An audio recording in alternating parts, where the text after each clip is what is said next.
मथुरा में रहती हूँ और यहाँ पर श्री कृष्ण जन्माष्टमी बहुत ही ज़्यादा धूमधाम से मनाई जाती है और उसी तरह से उसी उमंग और उत्साह से मैं भी इसको मनाती हूँ। और श्री कृष्ण और राधा रानी मेरे आराध्य हैं, तो भला उनका जो जन्मदिन है वो कैसे ऐसे ही जा सकता है। लेकिन मैं क्या करती हूँ, कैसे पूजा करती हूँ, वो सब आपने मेरे पुराने वीडियोज़ में देख रखा है। लेकिन फिर भी आप लोगों के बहुत सारे क्वेश्चंस हैं कि कौन सा मंत्र बोलते हो आप, क्या पाठ करते हो और किस तरह से हम स्टेप बाय स्टेप इस पूजा को कर सकते हैं। तो आज के वीडियो में डिटेल में मैं आपको ये बता रही हूँ कि किस तरह से मैं इस पूजा को करती हूँ जिससे मुझे इसका पूरा फल मिलता है। सबसे पहले तो आप लोगों को पता ही है कि जो भी दिन होता है ना, वो एक विशेष देवी या देवता का होता है और उनके लिए हम एक बैकड्रॉप सजाते हैं, एक स्थान बनाते हैं जहां हम उनकी एक विशेष पूजा करते हैं। तो उस स्थान को बनाने के लिए सबसे अच्छा है कि हम एक बैकड्रॉप बनाएं। तो देखिए, आजकल मार्केट में छोटे बड़े अलग अलग तरीके के बैकड्रॉप्स हैं। मुझे ये छोटा सा बहुत अच्छा लगता है और इसे फोल्ड करके ना बहुत छोटी सी जगह में रख सकते हैं। और बिल्कुल इसी तरीके से ये प्लास्टिक का एक बड़ा रिंग पाइप जैसा होता है जिसको फोल्ड करके एक छोटे से डब्बे में आप रख दीजिए और ये बहुत सुंदर लगते हैं। मार्केट में बहुत सारे अवेलेबल हैं, तो एक छोटा पोर्टेबल सा बैकड्रॉप आप भी ले लीजिए।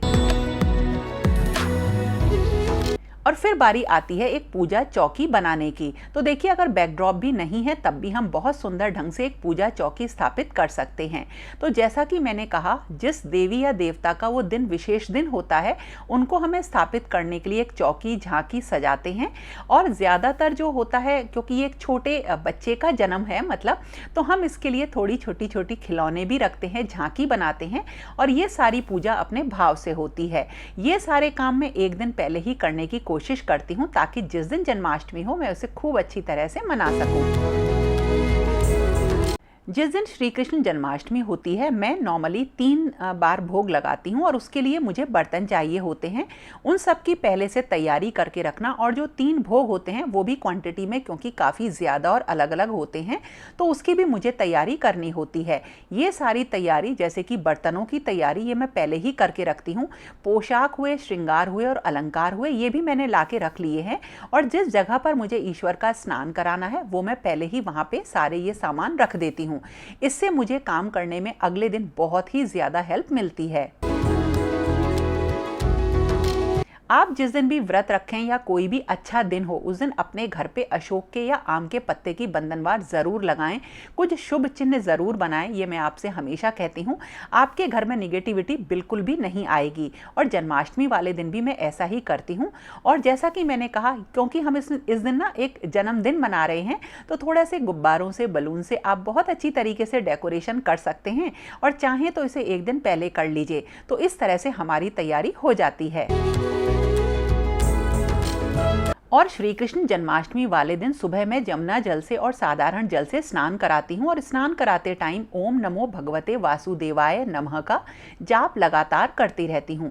ये एक बहुत ही शक्तिशाली मंत्र है और इस मंत्र का जाप करते करते जब स्नान हो जाता है ठाकुर जी का, तो मैं उनका श्रृंगार करती हूँ, यानी अलंकार करती हूँ। नई पोशाक पहनाना और अच्छे अच्छे जो जेवर होते हैं या उनसे उनका पूरा श्रृंगार करना, जो कि मैं मतलब पहले से ही खरीद के लाती हूँ। और मैं जब ये बोल रही हूँ तो मेरे रोंगटे खड़े हो जाते हैं, क्योंकि मुझे रियली ऐसा लगता है कि भगवान बिल्कुल मेरे सामने हैं। बांसुरी ज़रूर मैं सारे जो मेरे भगवान जी हैं, जैसे मेरे पास श्री राधा रमन जी हैं और मेरे लड्डू गोपाल हैं और एक कृष्ण जी हैं, इन सबको मैं एक बांसुरी ज़रूर चढ़ाती हूँ और ये एक ज़रूरी चीज़ है। अब मुझे ये नहीं पता कि इसका यथार्थ क्या है, लेकिन मैं ऐसा करती हूँ। और मेरे मंदिर के जितने भी देवी देवता होते हैं उन सबका स्नान करा के उनके पोशाक हुए और उनके जितने भी जो श्रृंगार है उसको मैं बदलती हूँ। और फिर बारी आती है सुबह के भोग की। तो इसमें होते हैं फल, मेवे और सबसे ज़रूरी चीज़ होती है माखन मिश्री। ये सारे भोग मैं सुबह लगा देती हूँ और इस तरह से मेरा जो सुबह की पूजा होती है, जो पूजा सुबह का स्नान होता है, वो हो जाता है। एक चीज़ और हमें ये ध्यान रखना है कि इस दिन हमें तुलसी जी की पूजा ज़रूर करनी है। वैसे तो तुलसी जी की पूजा मैं रोज़ ही करती हूँ शाम के टाइम और सुबह एक बार, लेकिन फिर इस दिन एक विशेष पूजा होती है तो तुलसी जी को थोड़ा सा श्रृंगार करा के मैं उनको जो है उनका जो तुलसी दल होता है वो अपने ठाकुर जी को अर्पण करती हूँ। और उसके बाद जो बारी आती है वो आती है आरती की या पूजा करने की। लेकिन सबसे पहले एक अखंड ज्योत में जलाती हूँ जो कि पूरे दिन जलती है जब तक श्री कृष्ण भगवान का जन्म नहीं हो जाता है, और इसे मैं देसी घी की अखंड ज्योत जलाती हूँ। और जब ये पूजा हो गई, स्नान हो गया, उनको भोग लगा दिया है, तो अब बारी आई आरती करने की। तो आरती हम करते हैं और वैसे दिन में जब कभी भी टाइम मिलता है तो भजन ज़रूर किया जाता है। अब आप मुझसे पूछोगे कि जो आप आरती करते हो उसमें कौन सी आरती गाते हो, तो ये सबकी अलग अलग है। बिहारी जी की आरती हुई, कृष्ण जी की आरती हुई, मैं ज़रूर करती हूँ। और गणेश जी का स्थान प्रथम है तो सबसे पहले मैं गणेश जी की आरती करती हूँ। और अब आता है सबसे ज़रूरी काम, और वो होता है पाठ का, कि हम किस चीज़ का पाठ करें। मैं भगवत गीता का पाठ करती हूँ। कोई एक अध्याय मैं पूरा पढ़ती हूँ और अगर समय रहता है तो कई अध्याय पढ़ लेती हूँ। और इसी के साथ साथ जो गोपाल सहस्त्र नाम होते हैं उनको मैं पढ़ती हूँ।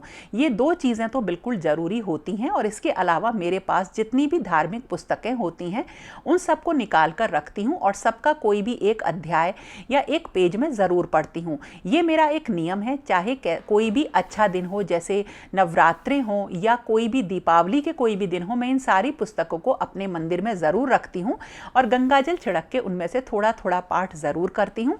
और गोपाल सहस्त्र नाम तो बहुत तेज आवाज़ में मैं पढ़ती हूँ।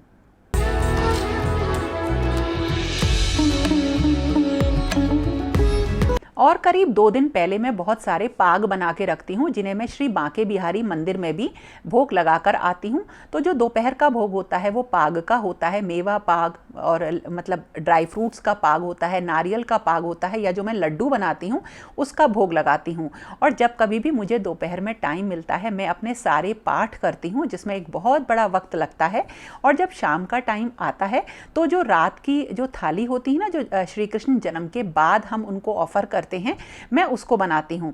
और उसमें भी मैं बहुत अच्छी अच्छी डिशेस बनाने की कोशिश करती हूँ। लेकिन ये सारी चीज़ें डिपेंड करती हैं कि आपके पास कितना समय है। तो देखिए, समय तो हमारे भाव से ना अपने आप निकल आता है और ये पूरा दिन बिल्कुल पूरी तरीके से डेडिकेट रहता है मेरी पूजा को। हो सकता है मैं बहुत अच्छा डेकोरेशन ना कर पाऊँ और हो सकता है मैं बहुत अच्छा भोग ना बना पाऊँ, लेकिन जो मेरा पाठ है, जो मैं अपनी पुस्तकों का पाठ करती हूँ उसको मैं ज़रूर करती हूँ, क्योंकि वही एक चीज़ है जो हमें अध्यात्म की तरफ लेकर जाता है और जीवन के इस सच से हमें रूबरू कराता है कि सच्चाई या हमारे जीवन का असली अर्थ क्या है। तो मैं आपसे यही कहूँगी कि कुछ चीज़ों में अगर आपके पास समय में कमी आप कर सकते हैं तो करिए, लेकिन जिस दिन भी श्री कृष्ण जन्माष्टमी हो उस दिन कुछ अच्छी चीज़ों के पाठ ज़रूर करिए। जैसे विष्णु सहस्त्र नाम, गोपाल सहस्त्र नाम का पाठ तो वैसे भी मैं रेगुलरली करती हूँ, लेकिन जन्माष्टमी वाले दिन ये सारी चीज़ें बहुत ज़्यादा ज़रूरी मेरे लिए हो जाती हैं। और इस तरह से जब मैं बना देती हूँ रात के भोग की थाली, तो एक चीज़ और ज़रूर बनती है, आगे बताती हूँ।